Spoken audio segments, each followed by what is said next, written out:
Merci beaucoup. J'ai souhaité vous rencontrer pour 2 à 3 messages que vous allez faire passer. D'abord, vous savez, depuis qu'il y a eu le changement de gouvernement, beaucoup de proches ont fait comme si il y a un deuil. J'ai dit aux gens de prendre la philosophie. Vous savez, tout change dans le monde. La seule chose qui est permanente, c'est le changement. Nous, on a remplacé des gens nous ont remplacés, d'autres vont remplacer, ainsi de suite. La seule chose qui ne change pas, c'est le Mali. Donc le fait de changer de Premier ministre, ce n'est pas la fin du monde. Peut-être les circonstances n'ont pas plu à certains. Donc il faut prendre ça avec philosophie. La deuxième chose, vous vous rappelez quand on faisait le référendum, quand la première manifestation au 26 mars a échoué, c'était le 8 juillet, je crois. Le 8 juin. Tout le monde était mobilisé pour ne plus participer. Qu'est-ce que je vous ai dit? Et j'ai dit aux gens d'IM5, j'ai dit d'abord, il faut faire beaucoup attention. Il ne faut pas que la colère domine notre vision. Le changement de constitution, c'est une revendication d'IM5. Ceux qui sont aujourd'hui en train de dire qu'ils vont soutenir, ils étaient tous contre au début. Donc le simple fait que la constitution passe là, c'est une victoire pour les M5, historiquement et politiquement. La deuxième chose, le président de la transition aujourd'hui, c'est lui qui est à la tête du Mali. Et comme un président le dit, c'est l'aîné sans être le plus âgé.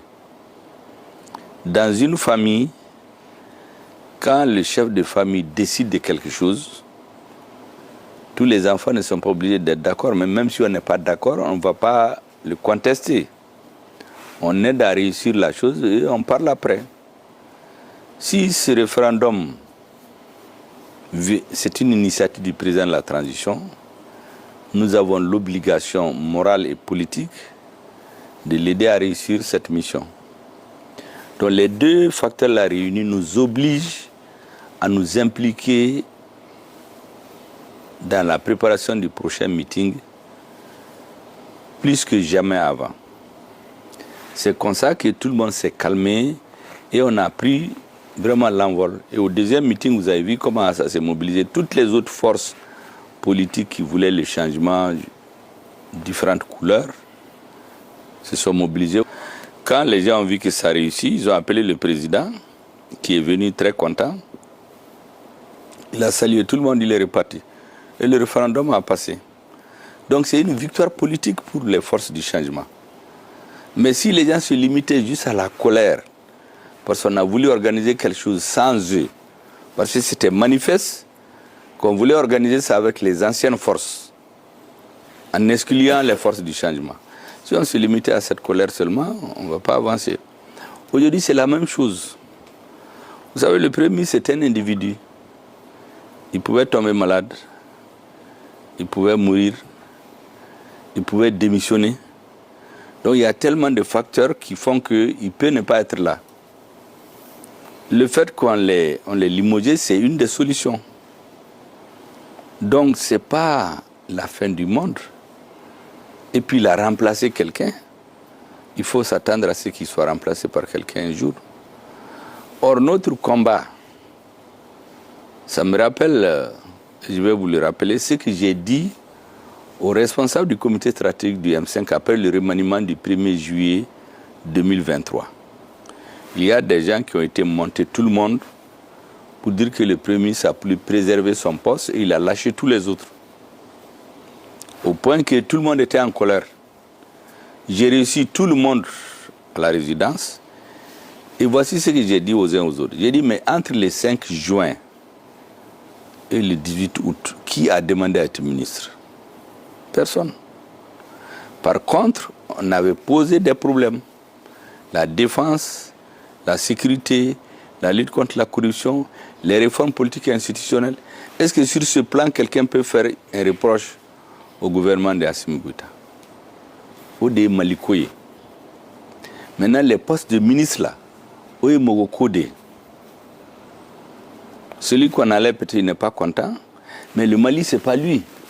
On pouvait les remplacer par d'autres du M5, c'est vrai, mais Si ça a été fait autrement, ça c'est un autre débat.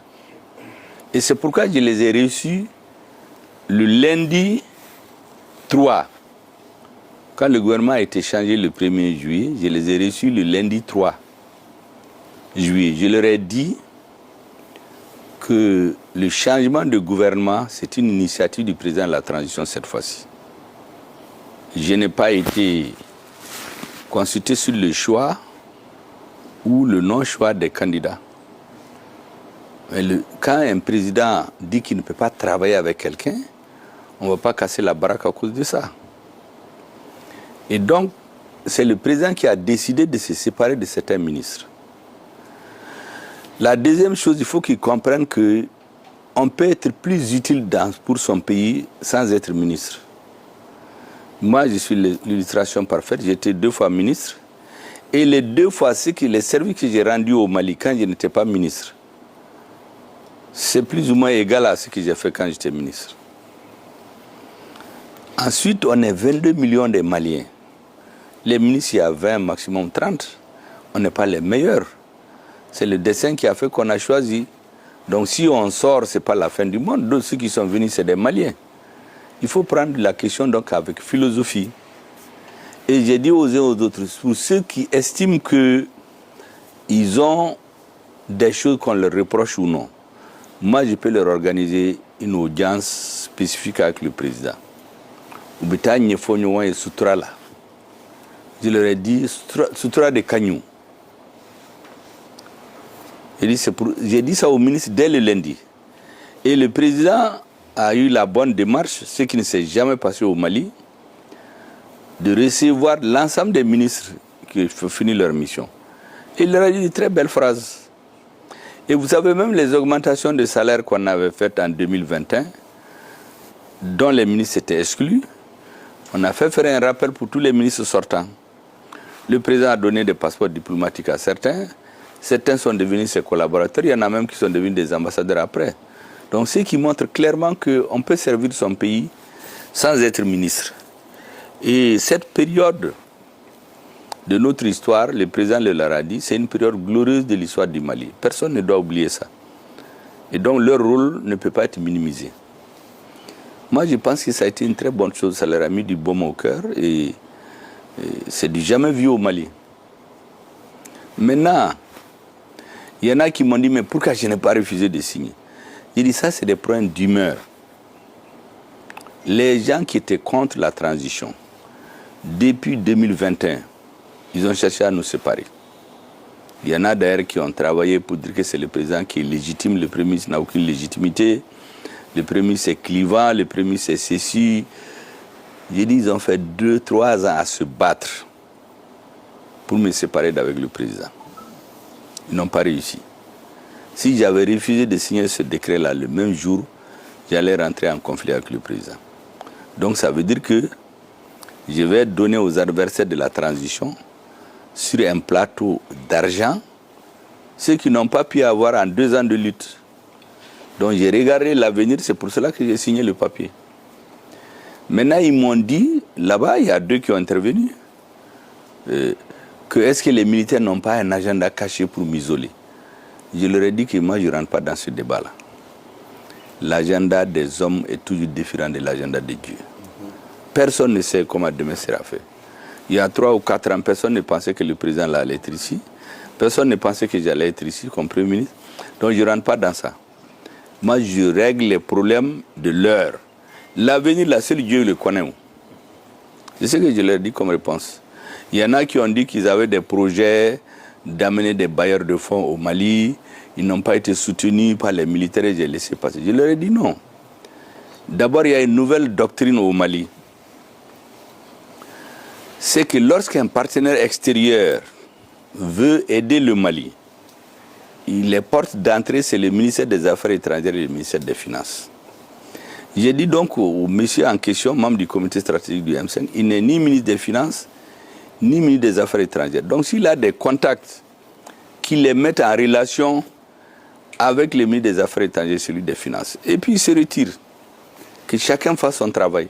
Mais lui, à quel titre lui il va aller se promener dans les pays pour dire qu'il cherche de l'argent pour le Mali? Et puis maintenant, la personne ne donne son argent comme ça. Je dis la deuxième chose, il y a un pays qui a voulu nous approcher, soi-disant qu'il va nous aider. Je t'ai dit de te méfier de ces pays-là. Le CSP, là, c'est ce pays-là, c'est dans ce pays que ça a été créé. Et les services de renseignement de ce pays n'ont aucun droit de travailler avec un membre chez nous. S'ils viennent vous voir, mettez-les en contact avec le directeur des services de renseignement au Mali et puis vous retirez. Sinon, si on fait le contraire, ça veut dire qu'ils veulent recruter dans notre gouvernement un agent qui veut le manipuler. Moi, je ne suis pas venu pour ça. Chacun fait son travail. Le renseignement n'est pas notre travail. Il y a quelqu'un qui s'occupe de ça au niveau de l'État. C'est comme ça qu'on a clos le débat. Et je leur ai dit ceci, que dès que j'avais été nommé Premier ministre, j'avais demandé à tout le monde que pour la fin de la transition, ça doit être d'accord parti avec les militaires. Parce que pour venir débuter la transition, on a commencé ensemble. On s'est rencontrés, on a discuté. Donc pour l'avenir aussi, il faut qu'on discute. Quelqu'un ne peut pas se lever comme ça pour dire que moi je suis candidat ou je ne suis pas candidat. Alors qu'il y a des gens, je les connais, qui ont commencé à faire campagne. Ce n'est pas leur droit. Quant aux militaires, j'ai demandé pendant 2 ans, ça je l'ai dit publiquement au président, qu'on essaie de voir comment la fin de transition va se dessiner pour qu'on présente un espoir au Mali, un peu plus vite d'espoir. Et je suis dans cette attente-là. Donc il ne faut pas les bousculer. Je dis ça pourquoi? Parce que pour moi, tant que les militaires continuent à se battre au nord, donner leur vie pour recouvrer l'intégrité de notre pays, il fallait s'interdire les débats politiques à Bamako. Ça, c'est ma philosophie du début jusqu'à aujourd'hui. Je suis là-dessus jusqu'à aujourd'hui. Parce qu'on n'avait même pas de pays. L'armée est venue nous restituer notre pays. On ne peut pas venir brouiller les messages politiques avec des querelles à Bamako. On a vu en 2012, pendant que l'armée se battait au nord, il y avait des hommes politiques qui s'agitaient à Bamako, qui disaient aux gens de ne même pas se battre. Aux militaires, ils ont démobilisé notre armée. Et donc pour moi, la contradiction principale, pour raisonner comme les marxistes, c'était le recouvrement de l'intégrité territoriale de notre pays. Au nom de ça, il fallait faire l'impasse sur tous les autres problèmes politiques. C'est comme si vous avez votre cœur qui vous fait mal et l'orteil. Les deux vous font mal, mais vous occupez du cœur d'abord. Donc c'est ce que j'ai dit à tout le monde. Heureusement, ce jour-là, ça s'est dégonflé. Les membres du comité stratégique du M5 ont compris et ça s'est arrêté ici. Maintenant, ça s'est fait. Le gouvernement a été changé le 1er juillet. Le 4 juillet, vous savez ce qui s'est passé au sein du gouvernement. Le premier, ça a été défié publiquement. Là aussi, des collaborateurs sont venus, qu'il faut aller en parler, je leur ai dit non. Ça, c'est des épiphénomènes par rapport à ce que nous visons.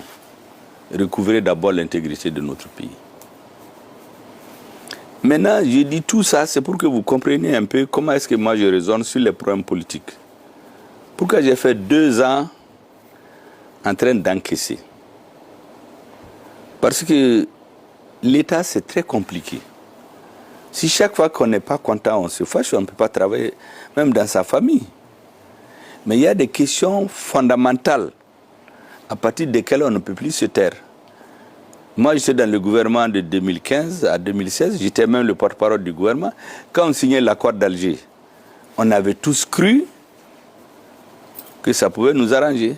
Mais lorsque j'ai eu les preuves qu'on est allé manigancer quelque chose, certains ministres avec le Premier ministre, manigancer quelque chose en dehors du Mali, pour aller le vendre à la communauté internationale. Mais c'est publiquement que j'ai dit que je ne suis pas d'accord. Vous pouvez demander au ministre, je l'ai dit au président, que ce que les rebelles n'ont pas eu dans la guerre, dans les négociations, on est en train de leur donner sous la table. Et j'ai quitté. Ce jour-là, on pouvait claquer la porte et partir, mais moi, ce n'est pas ma vision des choses. Vous savez, j'ai toujours dit aux gens que souvent les démissions, c'est un manque de courage. Il faut affronter les difficultés et les résoudre. Et il y a un ancien qui m'a dit ce jour-là, quand j'ai rendu compte à mon parti, il m'a dit, il ne faut pas démissionner. Si ce que tu nous as dit là, tu leur as dit, eh bien, ils vont te sortir. Il a fait dit ça samedi. Le mercredi suivant, il n'y a pas eu de conseil des ministres. Après, on m'a sorti.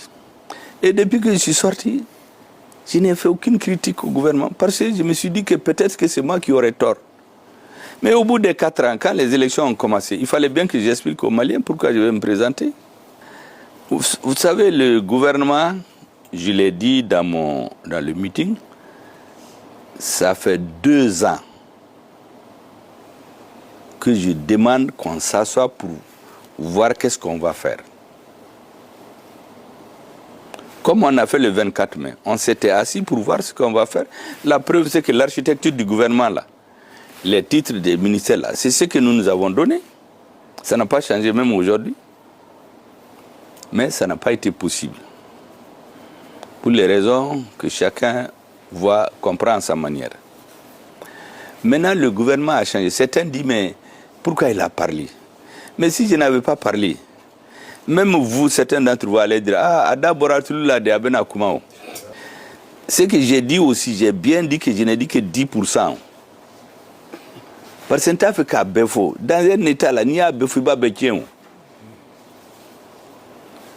Donc j'ai juste tiré sur la sonnette d'alarme. Par exemple, tous les Maliens sont surpris qu'on crée clandestinement 10 partis et 100 partis, alors que les assises ont dit de ramener les partis à 2 à 5. Alors qu'on est en train d'appliquer les résolutions des assises. Mais qu'est-ce qu'il y a de mal dans ça? Si quelqu'un se sent mal, c'est qu'il sait qu'il ne devait pas le faire. Moi, j'aurais voulu que quelqu'un sorte pour dire que c'est faux. Personne ne peut le dire parce que nous, on a la liste, j'ai la liste complète des partis. Quand ils ont été créés, les chefs de parti, leurs téléphones, leurs sièges, tout.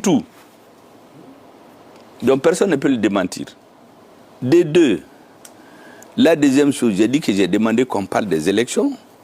Moi, je n'ai jamais demandé qu'on fasse les élections tout de suite. J'étais l'un de dire que les élections, on devait les reporter, mais il faut qu'on dise aux Maliens de combien de temps on les reporte. De 1 an, de 2 ans, de combien de temps. Mais on ne peut pas être dans la nature comme ça, sans situation. La preuve, c'est que quand c'était chaud, en 2022, on a signé un décret pour fixer la date. Une fois que cette date arrive, on s'assoit, on dit, bon, on ne peut pas tenir les élections. Et moi, je sais qu'on ne pouvait pas les tenir en ce moment, mais on reporte de combien? Mais je n'ai pas dit de faire les élections tout de suite. On est allé interpréter mes propos. Ça, c'est de la malveillance. Donc, toutes ces questions-là, comme je dis, ce n'est que les questions qu'on ne pouvait pas laisser passer. Maintenant, le reste, là, c'est faux. Maintenant, le gouvernement a changé. Certains sont sous l'effet de la colère. Vous savez, les Africains, là, chaque fois qu'on veut nous diviser, c'est de notre colère, quoi. Chaque fois que quelqu'un sort du gouvernement, il se fâche, il est contre le gouvernement, le Premier ministre. Mais le Mali est au-dessus de nous tous. C'est pourquoi j'ai dit aux uns aux autres, la transition, là, si elle est réussie, c'est le succès des Maliens. Parce que c'est le nom du Mali qui est annoncé partout. Et les anciens panafricanistes, c'est après leur mort qu'on parle d'eux. Mais sous la transition, on parle du président Goïta, on parle du Mali, on parle du Premier ministre.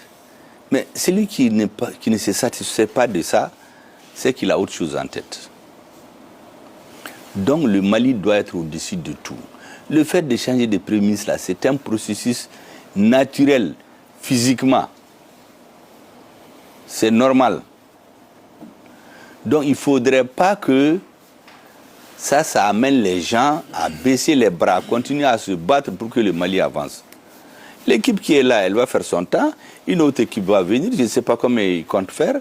Une autre équipe va venir. Mais la seule chose qui ne va jamais changer là, c'est le Mali. Et si nous, on se met sous l'effet de la colère, à travailler avec ceux qui, en secret, cherchent l'échec de la transition, si ça échoue dans quelques années, mais les premiers qui auront honte, c'est nous. Mais si ça réussit, on ne peut pas nous dissocier de cela. Et il ne faut pas faire comme en Afrique, on dit, que chez les Africains, tout ce qu'ils commencent là, ils ne terminent pas. Et j'ai dit, le problème des Africains, c'est qu'il y a dans la vie même, il y a ce qu'on appelle les contradictions. Même l'homme, vous tombez malade, vous tombez par terre, vous vous levez, vous avancez. Mais en Afrique, le problème qu'on a, c'est que dès qu'il y a des contradictions, au lieu de s'asseoir, les discuter pour trouver la solution, on les transforme en antagonisme pour se détruire. Il ne faut pas qu'on rentre dans ce jeu. Même si on nous pousse là-dedans, il faut refuser. Vous savez, j'ai l'habitude de donner un pays africain en exemple ici. C'est la même chose. C'est des civils qui se sont levés pour demander la démocratie.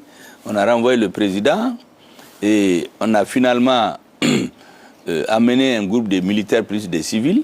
Après, les mêmes schémas qu'ici, des civils sont rentrés. Non, ils laissaient les civils, il faut gouverner seuls les militaires. Ils ont pris le pouvoir seuls. Après, et aujourd'hui, ce pays est détruit. Même aujourd'hui, j'ai écouté des gens qui avaient participé aux manifestations de 2019 pour changer de président, qui disent qu'ils regrettent. Parce qu'ils n'ont plus de pays. Ils ont tous fui, d'autres sont morts.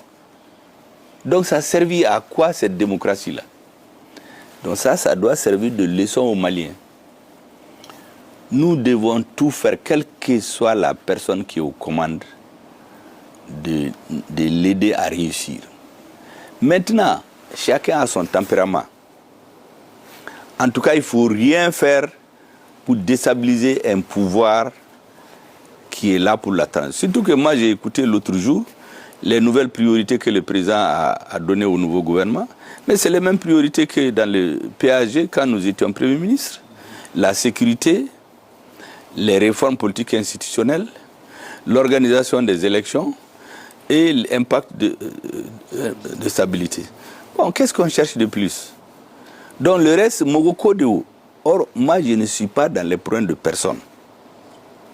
Parce que le travail bien fait là, ça va toujours revenir. Dans combien d'années, personne ne sait. Et quand vous regardez le Mali, souvent les échecs du Mali, c'est dû au fait que ceux qui ont commencé les choses à un moment donné n'ont pas compris.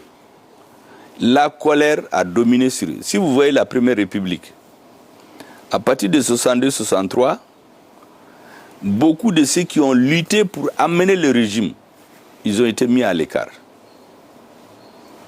La Deuxième République, on a vécu la même situation. Les hommes forts, ceux qui dont la voix portait, des ambassadeurs dans des grands pays, se sont trouvés des gens en fait qui étaient contre le régime.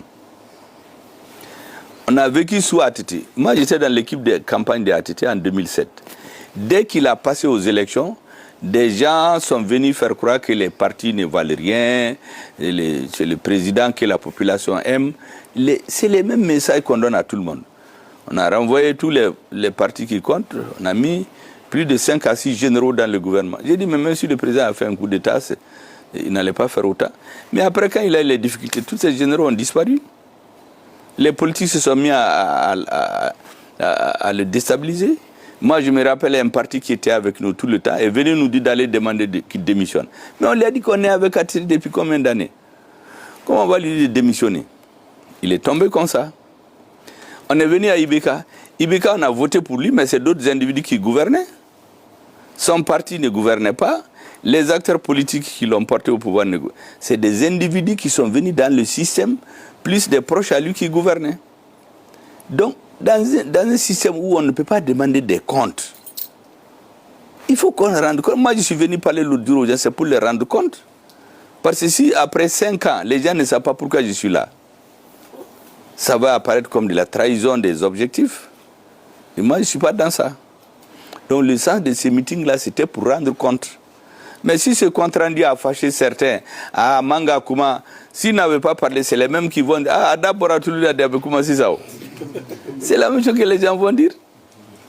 Mais s'ils parlent aussi, les gens prennent des bouts de phrases. Dans un discours de près d'1 heure de temps, il y en a qui prennent un bout de phrase. Ah, il fallait qu'ils se taisent, il fallait qu'ils ne disent rien. Bon, tout ça, il faut le prendre à la philosophie. Il faut se dire que le plus important, c'est notre pays.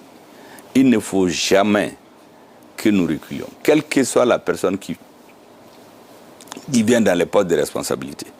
Toute l'Afrique est en train de nous regarder. Vous savez, il y a des pays où il y a beaucoup de changements aujourd'hui. Arrêtez, c'est parce que le Mali a débuté. En 2022, il y a des pays qui sont en train de chasser les troupes françaises de chez eux. C'était impensable dans ces pays-là, il y a 3 ou 4 ans. Les panafricanismes aujourd'hui, c'est devenu général, même s'il y a beaucoup de gens qui s'introduisent pour avoir leur prix de condiment. Bon, vous savez de qui je parle, ou bien des gens qui se font passer pour des grands panafricanistes. En réalité, c'est des gens qui sont nourris au biberon de tous les jours. Et puis, on ne peut pas gouverner comme ça. Corrompre les gens pour les amener à dire des choses auxquelles ils croient. Dites ce dont vous êtes convaincus. Si vous n'êtes pas convaincu de quelque chose, là, ne rentrez pas là-dedans. Les gens qui parlent parce qu'on les paye, là, ça ne sert strictement à rien. Si vous êtes convaincu qu'un travail est bien fait, il faut l'apprécier, quel que soit celui qui le fait. Si un travail est mal fait, là, si vous voulez, vous n'en parlez pas, mais si vous en parlez, dites que c'est mal fait. Et ne donnez jamais l'impression que vos messages, c'est pour déstabiliser le pouvoir en place. Parce qu'en Afrique, les gens croient qu'être un opposant, c'est dire des choses pour déstabiliser le pouvoir en place. Moi, j'ai fait 30 ans dans l'opposition. Je n'ai jamais dit quelque chose dont je n'ai pas les preuves. Jamais. Donc, ne mettez pas du tout qu'Afangam Bourdia était déstabilisé. Le peuple voit tout. Il y a des gens qui viennent parler, ils s'écoutent, ils croient que ce qu'ils disent, c'est la vérité. Mais qui va leur croire? Qui va croire que le premier adversaire de la transition, c'est le Premier ministre? Mais c'est lui qui dit ça, là. Il croit que lui, il est content. Mais ça, c'est des agents doubles, tout le monde les connaît. C'est d'ailleurs pourquoi ce mot les a blessés. Quand on a eu tous ceux qui sont dans les courtou là, les agents doubles qui cherchent à faire échouer la transition, les gens qui veulent profiter de la transition pour faire autre chose que ce que le Mali a demandé, les gens qui encensent les égos des dirigeants pour les amener dans le sens qu'ils veulent. Mais moi, je vois tous ces gens-là et je vous dis, mon message, c'est que notre pays doit être au-dessus de tout. Quel que soit celui qui est aux responsabilités, on a le devoir soit de l'aider, et si on ne peut pas, se taire. Il ne faut jamais chercher à déstabiliser le pouvoir au Mali. Parce qu'un pouvoir déstabilisé au Mali, ce n'est pas bon pour nous tous. Ouais. Sinon, moi, j'ai appris tous les plans qu'il y a. Ils sont allés sortir mes dossiers à l'AGFO, il a pris de l'argent ici. Moi, je ne suis pas dans ça. À l'AGFO, j'ai trouvé qu'on a pris 20 milliards, on a sorti des caisses là-bas sans conseil d'administration. Mais ça ne peut pas arriver avec moi. Mais on est allé sortir les dossiers, on est allé regarder qui a été recruté quand, est-ce que ce n'est pas un parent du Premier ministre, est-ce que ce n'est pas un recommandé, est-ce que combien de litres ont coûté de transport. Là où on a été inauguré le centre de l'AGFO, là, c'était quoi? À Konobougou. L'argent que l'AGFO a dépensé, est-ce que le Premier ministre n'a pas pris pour lui? Bon, ça c'est des histoires. Il paraît que c'est ce que certains sont allés organiser pour sortir dans les rapports du vérificateur. Moi, j'ai une conscience claire. Personne, rien ne va m'amener à déstabiliser le régime qui est en place. Nous avons l'obligation morale de travailler à la stabilisation du Mali. Et on n'est pas meilleur que les fils qui sont au sommet. C'est au peuple d'apprécier. Moi, c'est ce que je voulais vous dire. Si vous avez des messages, c'est des messages de salutation, de remerciement, d'encouragement. Ceux qui peuvent soutenir les autorités ouvertement, ils le font. Ceux qui, par conviction, ne peuvent pas les soutenir, il faut vous taire. Mais ne rentrez pas dans des logiques de déstabilisation. Ça, ce n'est pas bon pour notre pays.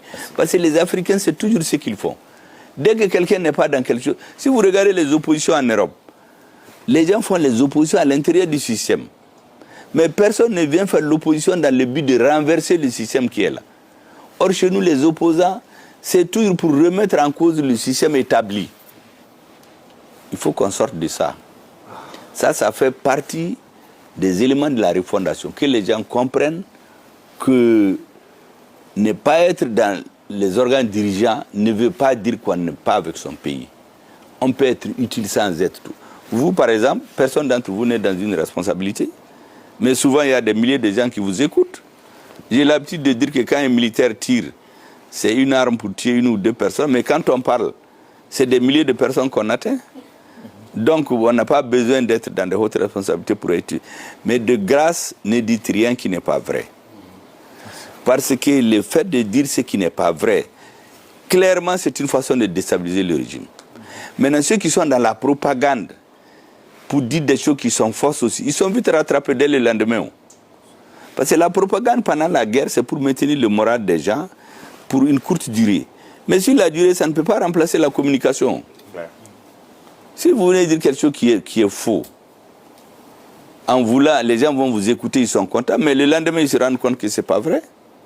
J'ai entendu des gens dire que le Premier ministre, j'ai entendu un ancien ministre, je crois que lui, il est défroqué aussi, et dire que le Premier ministre n'a rien fait pendant la transition, qui dit qu'il n'est pas au courant de EDEM. EDEM, c'est le ministre qui a dit, c'est le ministre de l'énergie qui a dit qu'il travaille avec le président.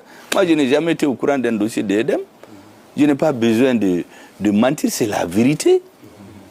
Et je l'ai laissé parce que je me suis dit que ce n'est pas important. Si ça arrive à être réglé, c'est bien pour le Mali. Bon, j'ai entendu encore des gens défroquer encore. Parce que défroquer là, ce n'est pas une insulte. Hein. C'est les gens qui abandonnent leurs convictions pour s'accrocher à quelque chose qui ne tient pas. C'est ça les défroquer. Donc vraiment, adopter des positions claires que vous pouvez assumer. Parce qu'il y a beaucoup qui ont peur qu'on les arrête. Vous savez, un homme doit avoir peur ou avoir honte. Il faut avoir honte de mentir. La peur, là, on ne peut pas gouverner un pays par la peur. On ne peut pas gouverner un pays par la peur. C'est pourquoi vous m'avez entendu dire que je ne vais jamais appeler un homme politique ou un journaliste devant les tribunaux. S'il dit faux, là, il va être rattrapé. Mais parce que la peur, c'est pour une courte durée. Mais après, ça va augmenter le nombre d'ennemis. Et moi, je ne suis pas dans ça. Et puis le système qu'on veut construire, c'est un système où les gens se sentent en sécurité. Ils disent leur opinion. Ils les assument. Celui qui ne dit pas la vérité, on le prend. S'il a tort, là, on l'enferme. Mais s'il n'a pas tort, on ne va pas. Antebagamao. Ça, c'est ma conception des choses. Donc, je veux que vous compreniez ça. Un, aimez votre pays. Les militaires, là, personne ne doit faire quelque chose qui déstabilise notre armée. Personne n'a le droit de le faire. Les gens ont trop souffert. Combien de militaires sont morts? D'autres sont dans des fosses communes. D'autres ont été jetés dans l'eau. On a tout dit. Donc personne n'a le droit de jouer avec les militaires de notre armée. Celui qui est à la tête du pays, je vous l'ai dit, il faut le respecter. Donc venir travailler pour déstabiliser le président, ce n'est pas une politique. Il faut aimer le Mali. Les mensonges, là, sortez de ça. Celui qui les fait, à bas répondront. Comme certains d'entre vous savent le faire. Moi, j'entends des gens dire qu'on les répond pour les insulter. Mais quand tu viens mentir, on te montre que tu as menti. Ça, ce n'est pas une insulte. Tu viens mentir en plein. Par exemple, des gens qui disent qu'ils ont été chez moi, que c'est chez moi qu'on a fait un plan pour déstabiliser les militaires. Mais quelqu'un qui nous connaissait que ça, il faut manquer d'intelligence pour rentrer en relation avec un député ignare triomphant qui crie dans les médias que c'est avec lui qu'on aurait fait un plan de déstabiliser les militaires. Un ignare que, si ce n'est pas au Mali, quelqu'un comme ça ne peut même pas être une personnalité au Mali. Mais comme au Mali, les insuffisances des politiques ont fait que c'est les ignares qui crient, qui mentent, qui volent, que c'est eux seulement qu'on écoute. Ne rentrez pas dans ça. Aimez votre pays, soyez respectueux de l'autre. Il faut toujours respecter son interlocuteur, quel qu'il soit. Voilà les conseils que je voulais vous donner. Et on va raconter beaucoup de choses. Vous savez, quand j'ai été relevé, il paraît que même ceux qui sont venus me saluer le matin, on les a recensés là-bas à la résidence de la primature. Et puis il y a un politicien avarié là, qui s'est mis à diffuser ça dans les journaux, dans les réseaux. Je dis, lui n'a rien compris. Donc ça veut dire que chez lui, dès que celui qui soutient perd son poste, il ne doit même plus aller le saluer. C'est tout ce qu'il ne faut pas faire au Mali. C'est la meilleure façon, c'est de rester soi-même. Mon soutien à l'armée ne date pas du fait que je suis Premier ministre. Vous allez voir mes éléments de campagne en 2002, en 2013, tout ça, 2018, tout ça, c'est la preuve que quand vous restez chevillé à vos convictions, vous aimez le Mali, nous voulons un pays où chacun va vivre du fruit de son travail. Pas de subsides que quelqu'un détourne l'argent du Mali pour lui donner. Des agents doubles que tout le monde connaît, des espions patentés qui plastronnent dans les médias, qui deviennent des donneurs de leçons. Mais dans un pays qui se respecte, où est-ce que ça veut dire qu'ils nous prennent pour des ignares? Or, c'est eux les ignares triomphants. Nous, là, on a la tête sur les épaules. Les militaires, là, je vous assure, s'ils voulaient simplement leurs intérêts personnels, ils allaient se mettre sous la coupe de certains pays, d'un pays que vous connaissez. Et ils allaient avoir la paix. Il y a eu d'autres coups d'État ici, non? On n'a pas fait de bruit les concernant. On a fait le bruit concernant le Mali. Pourquoi? Parce que les militaires ont refusé d'aller sur leur coupe. Et si les militaires avaient accepté, là, on n'allait pas libérer Kidal. Ça seulement, ça doit suffire pour les respecter. Ça seulement, ça doit... Moi, je l'ai dit aux gens, moi, je suis avec les militaires là, c'est pas parce que je suis premier ministre. C'est parce que j'ai la conscience, je suis convaincu que sans eux là, ce que les gens préparent là, on n'allait pas prendre Kidal. Et tant qu'on n'a pas pris Kidal, on n'a pas de pays où. On était là, les gens sont cravatés, ils descendent des avions, mais rien, fouille. Il faut travailler pour l'histoire. Ne regardez pas juste ce qui est devant vous. Travaillez pour l'histoire. Je sais qu'on va dire beaucoup de choses sur vous. Dites ce dont vous êtes convaincus. Même mes collaborateurs savent. Je n'ai jamais appelé quelqu'un pour lui dire il faut dire ça, il faut dire ci, il faut dire ça. Parce qu'il y en a qui sont dans cette logique. Dès que vous allez parler, premier ministre de Afouye, ce sont ces vidéomans. Vous pouvez témoigner. Il n'y a personne que j'ai appelé un jour pour dire il faut dire ça, il faut dire ça. Chacun s'assume. Parce qu'il faut respecter. Moi, je n'accepterai jamais que quelqu'un me manipule. Donc, je ne vais pas le faire à quelqu'un. Mais il y en a qui ne croient pas à ça. Dès que vous donnez un argument, Shogal Kamogo de Koumana, Aka vidéoman de Koumana. Un jour, il y a un militaire qui est venu me dire qu'il y a un ancien du M5 qui lui a dit que moi, j'ai une grande capacité de nuisance. De faire attention à moi. Je lui ai dit, tu sais, je n'ai aucune capacité de nuisance. C'est à quoi je tiens. C'est que les engagements de départ, je ne les trahis jamais. S'il y a des changements, on s'assoit, on les change. Mais si par le flanc, tu changes là, et de la Kachoro. Et les M5, dès que le régime est tombé, il y en a qui ne venaient plus aux réunions. La nuit, ils vont à Kati. Ils font tout. Moi, je ne suis jamais allé négocier dans l'ombre. En 2012, tous les hommes politiques sont allés à Kati pour négocier avec les Sanogo. Moi, je ne suis pas allé. Quand on a dit d'aller à Ouagadougou, tous les hommes politiques avec certains marabouts là, ils se sont bousculés ici dans les avions de Blaise Compaoré. Moi, je ne suis pas parti. Au niveau de mon parti, ils ont dit d'aller, j'ai dit je ne pars pas, parce que je ne suis pas d'accord qu'on aille discuter du sort du Mali dans un pays étranger. Ceci aussi, je ne connais personne d'entre eux. Il y a des farfelus là qui sont venus dire que c'est dans les cimetières qu'ils faisaient des réunions nocturnes pour préparer les coups d'État. Ça, c'est des iris, quoi. C'est ce qu'on appelle les iris en Pambara, quoi. Mais ils font ça pour se montrer important. Je ne connais aucun de ces militaires-là. C'est les convictions. Je ne suis jamais allé à Kati en dehors des missions du M5. Mais il y en a qui ont commencé à aller la nuit. Et c'est en ce moment qu'ils ont su que Djadja, ce mouvement-là, où Benyogon fait M5, Djadja, il n'y a rien là-dedans. Même ceux qu'on pensait être à la tête, c'est un truc de chercheurs de place. C'est pour ça que certains sont convaincus qu'avec tout le monde cherche une place ou quelque chose. La conviction pour certains, ça n'existe pas.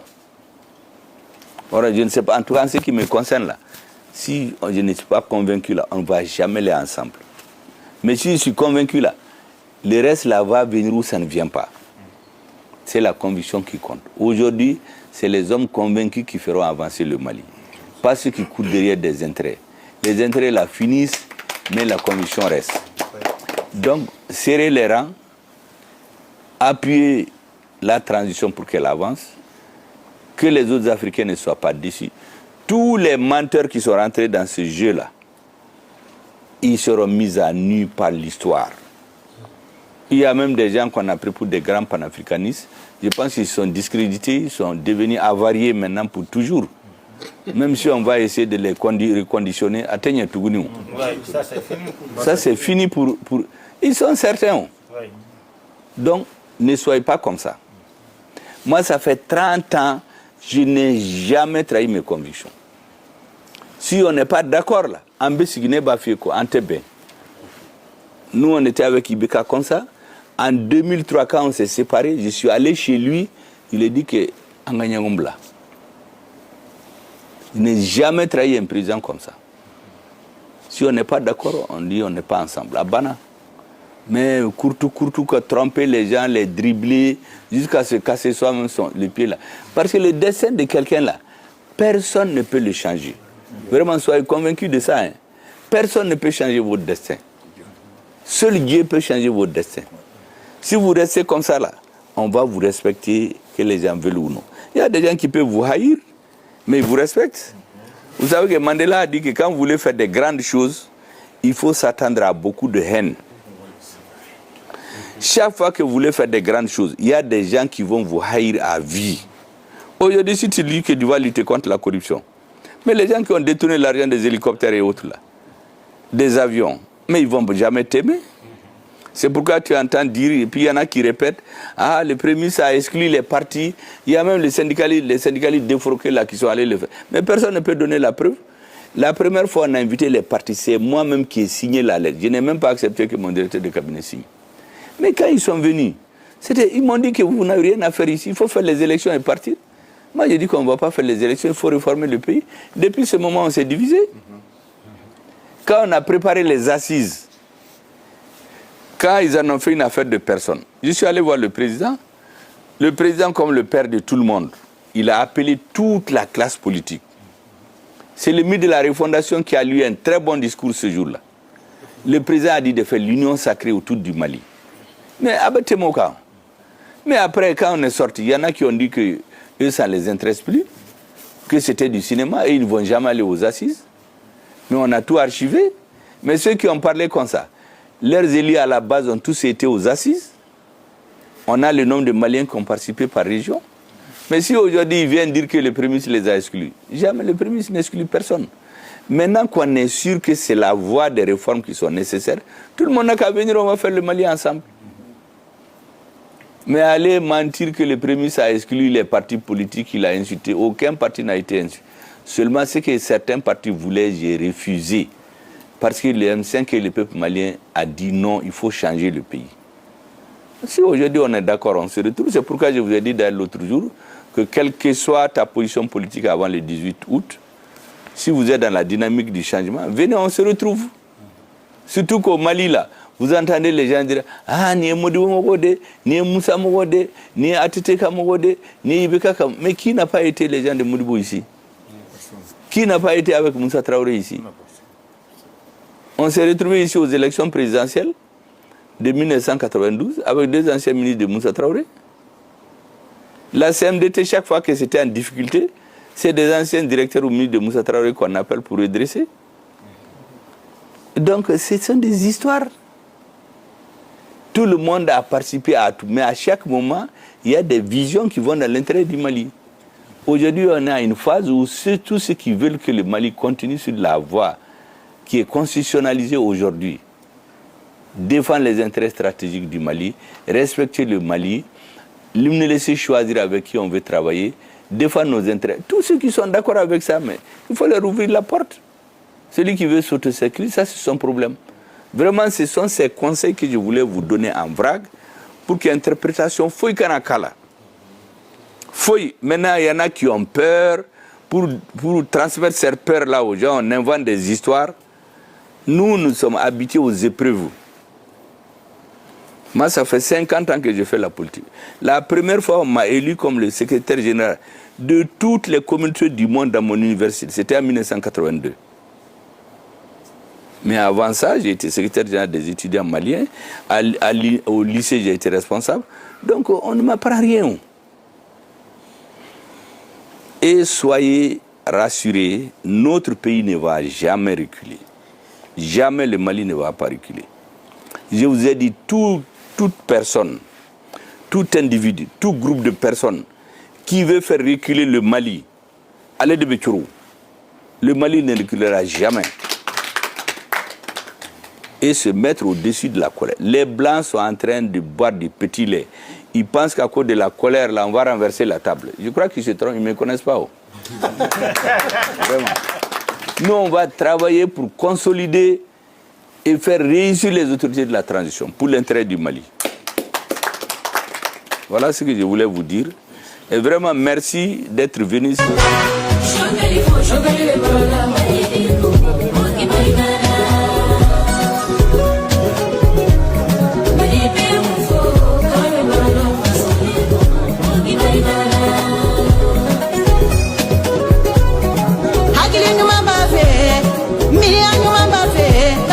la fasudenu, Nubi wali nyuma